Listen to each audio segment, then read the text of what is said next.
নমস্কার বন্ধুরা, সুমিতার হেঁসেলে সবাইকে স্বাগতম। তো বন্ধুরা, চটজলদি যদি আমি একটি মাছের রেসিপি দেখাই কেমন হবে বন্ধুরা, তো চলুন আজ আমি করে দেখাবো কাঁচা মাছের মোরলা মাছের ঝাল।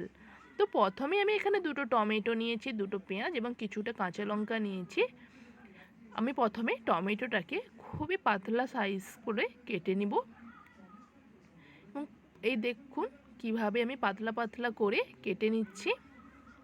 আপনারা চাইলে 4 ভাগে ভাগও করে দিতে পারেন, যেহেতু চটজলদি রান্না যতটা পারেন ছোট আকার করার চেষ্টা করবেন। দেখতেই পাচ্ছেন বন্ধুরা কতটা আমি ছোট ছোট করছি, আপনারা চাইলে বড়ও সাইজ করতে পারেন। তো এইভাবে আমি টমেটোটাকে ভালোভাবে পাতলা আকার করে কেটে নিচ্ছি এবং একটি পাত্রে সরিয়ে রাখছি। এবার আমি পেঁয়াজটাকেও এই একইভাবে কুচিয়ে নিব।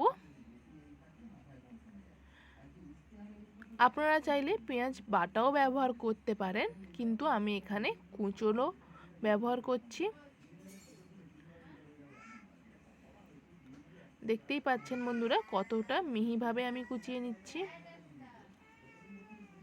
এবার আমি পেঁয়াজটাকে সরিয়ে রেখে কাঁচা লঙ্কাগুলো কুচিয়ে নিচ্ছি।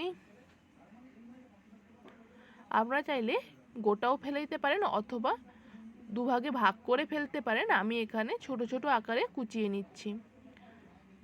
যতটা পারবেন বন্ধুরা এই রেসিপিতে একটু কুচনো ব্যবহার করবেন, যেহেতু 5 থেকে 8 মিনিটের ভেতরে এই রেসিপি চটজলদি হয়ে যায়। এরপরে আমি কাঁচা লঙ্কাগুলোকে সরিয়ে রেখে ধনেপাতা ধুয়ে নিয়েছি কিছুটা এবং ভালোভাবে আমি এটিকেও কুচিয়ে নিচ্ছি। তো এই মশলা দিয়ে আমি আজ তৈরি করব মোরলা মাছের ঝাল। তো বন্ধুরা, এই মোরলা মাছ আমাদের শরীরের পক্ষে খুবই উপকারী এবং চোখের করে খুবই উপকারী। তো একটি প্যান নিচ্ছি। তো প্যানে আমি ফার্স্টে দিয়ে দিব ধুয়ে রাখা ছোট বড় মেশানো মোরলা মাছ। এখানে আমার 200 গ্রাম মতো মোরলা মাছ আছে। তাতে আমি দিব 1 চা চামচ গুঁড়ো লবণ, হাফ চামচ হলুদের গুঁড়ো এবং 1 চামচ লঙ্কার গুঁড়ো। আপনারা চাইলে লঙ্কার গুঁড়ো নাও ব্যবহার করতে পারেন। আর দিব এখানে 4 চামচ মতো সর্ষে বাটা।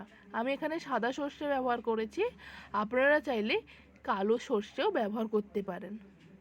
এবং দিব আমি দুটো যে পেঁয়াজ খুবই মিহি করে কুচিয়ে রেখেছিলাম, ওই পেঁয়াজ কুচি।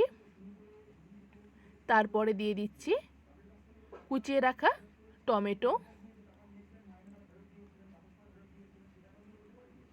এবং এরপর এতে যোগ করব কুচিয়ে রাখা কাঁচা লঙ্কা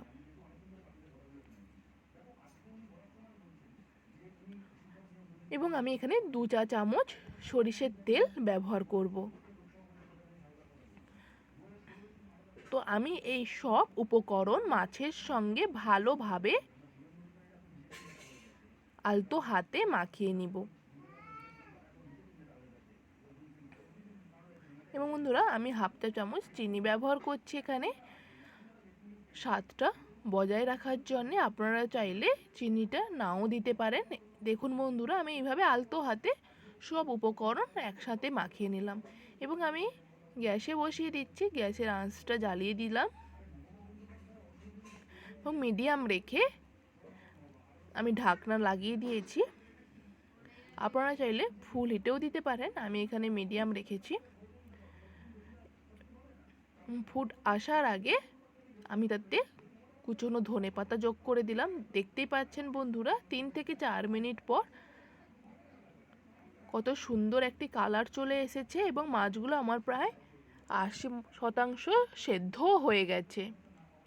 এইভাবে হালকা একটু নাড়াচাড়া করে নিয়ে আমি গরম গরম পরিবেশন করব চটজলদি রান্না মোরলা মাছের ঝাল। তো বন্ধুরা, এই রেসিপি আপনার বাড়িতে চটজলদিভাবে যদি খাওয়ার ইচ্ছে থাকে এবং অথবা এই গরমে খুবই সহজ একটি রেসিপি।